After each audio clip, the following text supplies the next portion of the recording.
Hey guys, it's Lindy. And it's Mike here, and this is TIY, the Tiny It Yourself channel, and in today's video we're going to show you a quick time lapse of us assembling our walls as well as how we bolted them to our trailer. And just if you're curious about how we actually constructed them, in our previous video we went over all of our metal framing techniques, so you can check that out if you're interested. Yeah, that's cut by cut, how to logistically do everything. But then in this video we're also going to talk about some of the structural decisions we made, like where to put an X, where to double up the beams, where to put a diagonal, things like that. So stay tuned and watch us build our house. So this is a time lapse of one of our larger walls, and what we like to do is cut all the pieces, and then it just makes it easier for us to just attach them as is. And we do it in sections because it's such a large wall. We do one section at a time, and then we flip that so that it's easier than having to flip a huge whole wall at once.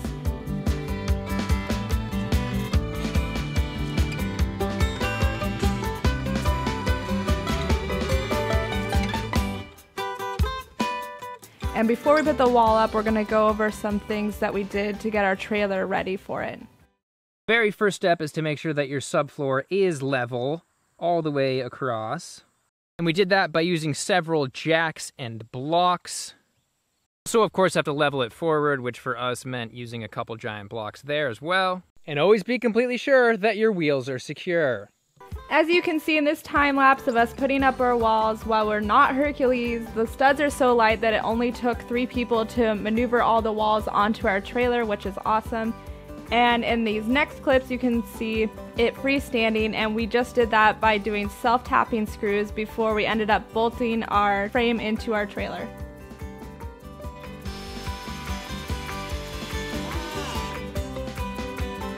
Alright, we are screwing stuff in, which is really awkward and hard, and it constantly skips off. It's like polishing it. It's not even screwed. Okay, you can stop. Alright, so I wanted to explain how we are going to anchor down our wall into the subfloor. And what we have here is a 4-inch galvanized carriage bolt.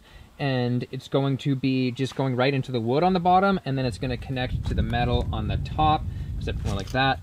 And one little trick we're using is this little guy here that prevents the carriage bolt from spinning even if the wood becomes a little bit compromised. It just kind of digs in with its teeth there and prevents it from moving. And up here we have a sort of fat washer so that it gets some really good surface area contact to the metal here. And then we have a lock washer so that it doesn't just spin out of control, because this bolt is going to be inside the wall, so we won't be able to tighten it. And so that's how we're doing it. We're going to do about 14 of those all the way around. We're going to do probably 2 in each corner, 1 in the middle there, 2 in each corner, and then another, 8 or so across the whole thing.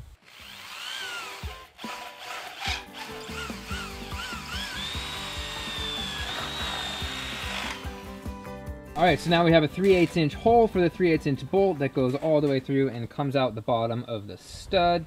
So I have another issue. This guy is basically all the way in on the bottom. But on the top here, you can see that I have basically no bolt to work with left. There should be at least, about a 1/2 inch there, but there's not. Alright, so I decided that the easiest thing to do is actually just replace these nuts with lock nuts. They essentially just have a plastic piece on the inside that prevents them from spinning.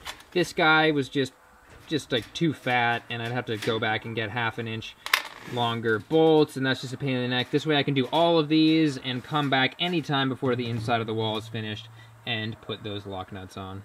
Alright, so I wanted to mention a quick upgrade I'm doing. These washers that I've been putting in have been pretty great. They feel super strong where they are, but I decided to go one step further and buy a sort of existing plate piece that they had at a store, and then I just ground it, cut it in half, and now I have 4 of these, and I'm putting them in each corner because I think they'll be heck of a lot stronger, they're thicker, and have more coverage, so I figured why not? Alright, and there's the end result. As you can see, it's a lot more coverage than a little washer.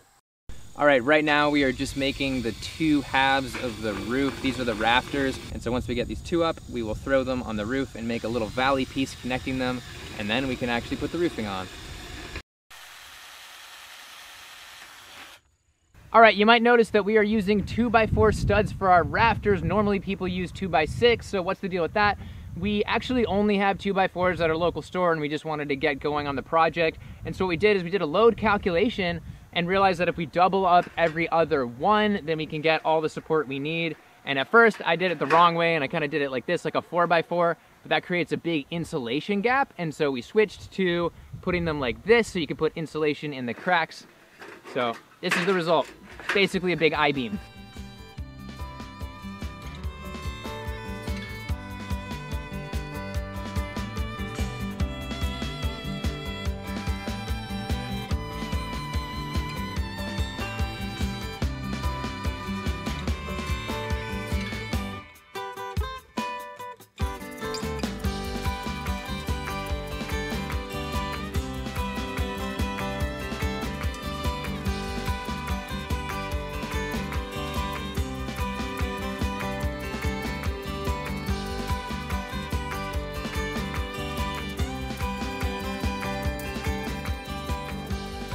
So right now what we're doing is making sure that this new piece we've added on is square, because even when these ends are flush, the whole thing can kind of shift like a kind of parallelogram trapezoid situation.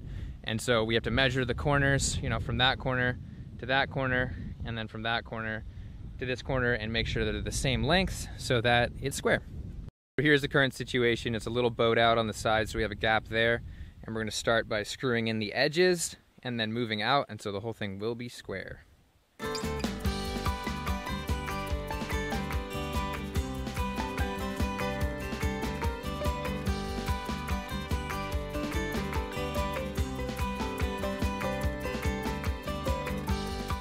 All right now I am assembling the middle valley piece, and since this is the middle of everything, we're gonna have two doubled up studs hitting each other, which will be cool, have a little bit of extra support. Over here is the not yet finished side, so you can see what's going on there.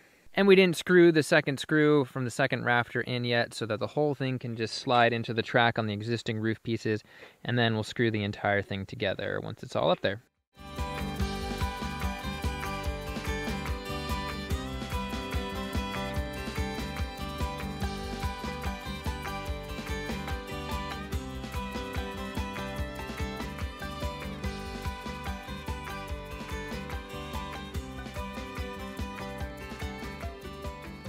All right, really quickly, I want to mention a couple of the structural techniques that we used to get this guy strong enough.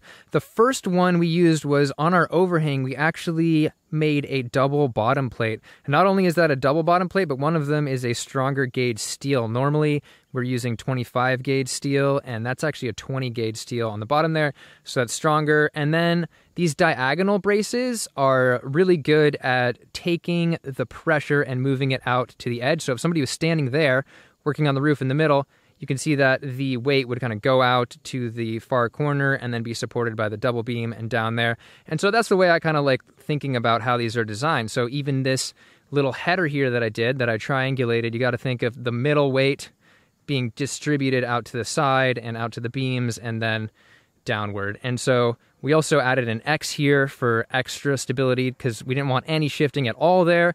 And another triangulated piece there, again, moving from the corner down to this main post, which then goes straight down. And then on these edges here, we also did some diagonal pieces so that braking and acceleration wouldn't shift it when we're driving.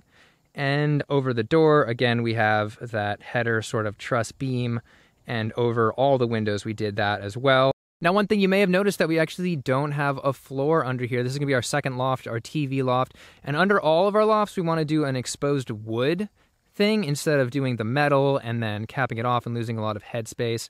So we're actually just going to fill in wood there and then close it off. And over our wheel well, we also have a truss, but we are going to do a little bit more triangulation here, probably in that corner. And again in that corner, but you can get an idea. And we're also going to be building in over the wheel well as well with studs, so stay tuned for that. Alright guys, well I hope you enjoyed this video. It was really fun for us to finally see all of our work on the walls actually come together and look like the beginnings of a house, so that's really exciting for us.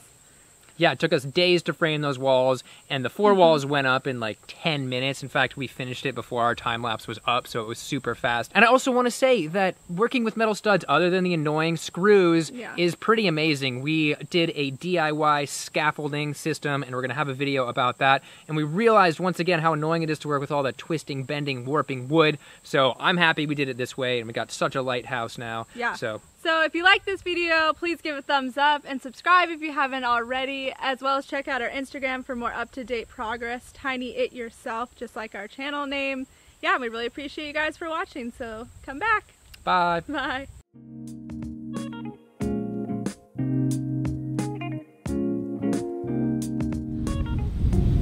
Really windy.